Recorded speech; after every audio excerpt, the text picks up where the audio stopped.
Halo teman-teman, kembali lagi di Rumah Film. Di video kali ini saya akan menceritakan alur cerita dari film Derail. Film ini telah dirilis pada tahun 2005. Film ini menceritakan seorang pria yang sudah berkeluarga yang mencoba berselingkuh dengan wanita sekso yang ia temui di kereta. Akan tetapi perselingkuhannya itu ternyata membawa petaka pada dirinya sendiri. Film ini juga memiliki plot twist yang lumayan bagus menurut Mimin. Akan tetapi yang membuat film ini menjadi keren adalah pembalasan dendam dari sang aktor. Oke, tanpa berlama-lama lagi mari kita masuk ke ceritanya.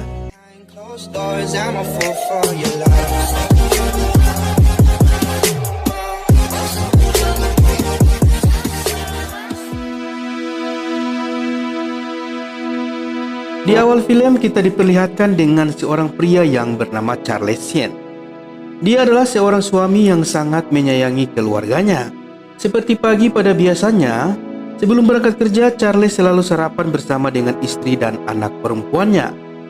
Anaknya ini mengidap penyakit diabetes akut. Pada pagi itu seperti hari-hari sebelumnya, Charles berangkat kerja dengan menaiki kereta api. Tapi pagi itu Charles agak telat hingga dia sedikit terburu-buru.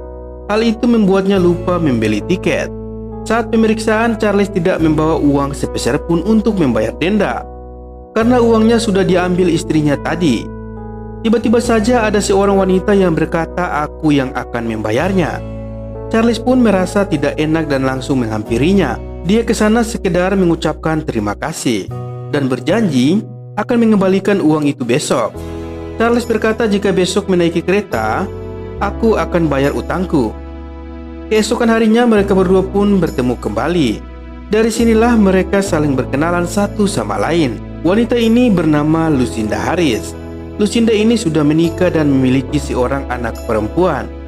Sesampainya di kantor, Charles mulai browsing mencari nama kantor tempat Lucinda bekerja. Dan benar saja dia menemukan nama Lucinda Harris di sana. Siang harinya Charles mulai kepikiran terus dengan sosok wanita cantik itu. Dia lalu menelpon Lucinda untuk mengajak makan siang bersama. Keesokan harinya Charles mulai berbohong kepada istrinya kalau dia akan pulang lebih malam karena ada tambahan kerja di kantor. Begitu juga dengan Lucinda yang menelpon suaminya. Di malam itu Charles mengajak Lucinda ke sebuah klub malam. Di dalam sana Charles menantang Lucinda untuk bertaruh $20 jika dia menciumnya tanpa menyentuh bibir. Setelah uang itu diberikan, perlahan-lahan Charles mulai mendekatkan wajahnya ke wajah Lucinda. Tanpa perlawanan, Charles akhirnya mencium Lucinda itu. Dan itu berarti Charles kalah dalam taruhan itu. Charles pun berkata, "Sungguh tak rugi uang yang kupertaruhkan itu." Tak lama kemudian, tiba-tiba saja ada orang mabuk yang mengganggu mereka dengan terus menggoda Lucinda. Charles pun mulai emosi melihat kelakuan orang itu.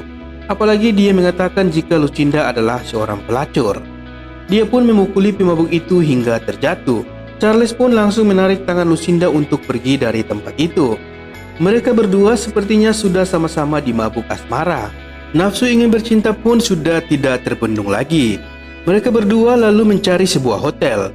Di dalam taksi mereka memilih hotel yang ingin mereka pilih. Lucinda terlihat sangat gelisah dan tiba-tiba menghentikan taksi itu. Dia merasa tidak melanjutkan ini semua. Lalu Charles pun langsung ikut turun dan mulai menyadari apa yang telah mereka lakukan ini salah. Namun keadaan sudah sangat larut malam dan tidak jauh dari sana ternyata ada sebuah hotel kecil. Charles pun langsung menuju hotel itu untuk memesan kamar. Setelah mereka berdua di dalam kamar, Charles menanyakan Lucinda apakah ingin pulang atau tetap di hotel. Lucinda pun menjawab kalau dia ingin tidur dengan Charles. Lalu mereka pun mulai bercumbu. Dan ketika ingin bercocok tanam, tiba-tiba terdengar suara pistol yang dikokang diarahkan di kepala Lucinda. Ternyata seorang perampok telah masuk ke dalam kamar itu karena mereka lupa mengunci pintunya. Perampok itu pun langsung memukul Charles dan meminta mereka berdua memberikan dompetnya masing-masing. Namun tidak sampai di sini, rupanya perampok itu mulai melirik Lucinda dan mulai menghampirinya. Charles yang melihat ada kesempatan mencoba menyerang perampok itu. Tapi dengan cepat, si perampok itu mematahkan serangan Charles itu. Akibatnya Charles terjatuh dan kepalanya terbentur di meja. Setengah sadar, Charles masih berusaha bangkit. Tapi perampok itu menghajar kembali wajah Charles dengan gagang pistolnya. Charles pun pelan-pelan mulai kehilangan kesadaran. Di saat itulah perampok itu dengan leluasa menarik kaki Lucinda dan memperkawasnya. Setelah itu kesadaran Charlie mulai pulih kembali. Akan tetapi semuanya telah terjadi. Lucinda pun hanya duduk terdiam. Rasa cemas dan bersalah menyelimuti pikiran Charles. Dia merasa bersalah karena dia tidak bisa menjaga Lucinda. Namun semuanya telah terjadi. Charles pun menawarkan Lucinda ke rumah sakit.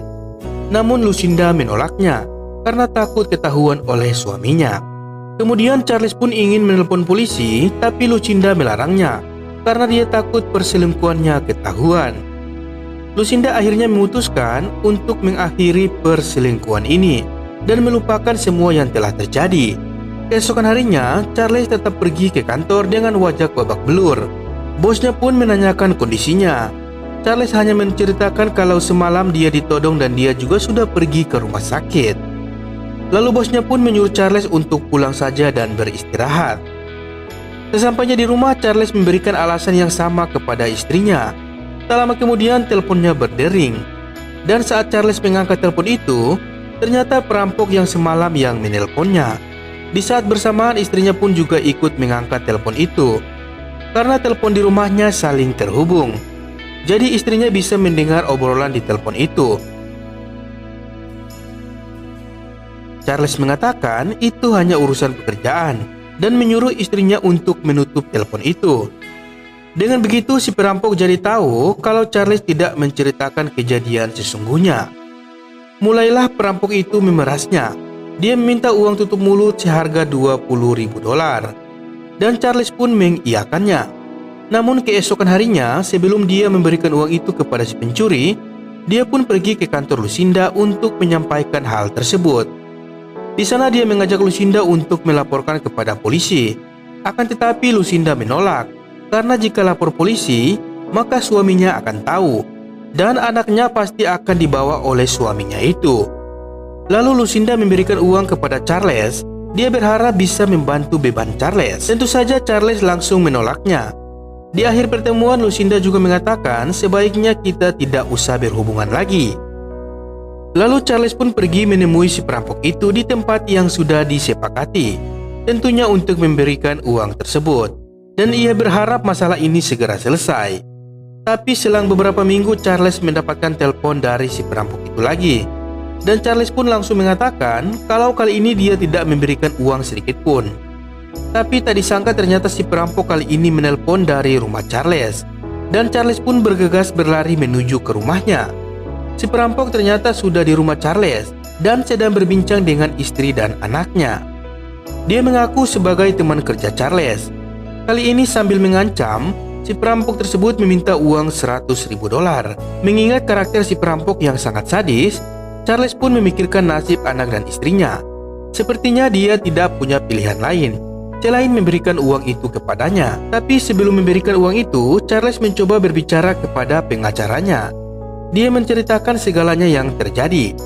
Namun menurut sang pengacara, karena kejadiannya sudah 6 minggu dan bukti-buktinya juga tidak kuat, ditambah lagi dia masuk ke rumah Charles tanpa mendobraknya, menurut pengacara itu hal yang sangat mustahil untuk menuntutnya di pengadilan, kecuali jika Lucinda mau memberikan saksi. Charles pun kembali menemui Lucinda di kantornya. Charles menceritakan yang terjadi dan mengajak Lucinda membuat laporan ke polisi. Tapi Lucinda tetap menolak. Dan lebih mengejutkannya lagi, Lucinda justru mengatakan kalau dia baru saja aborsi akibat pemerkosaan itu.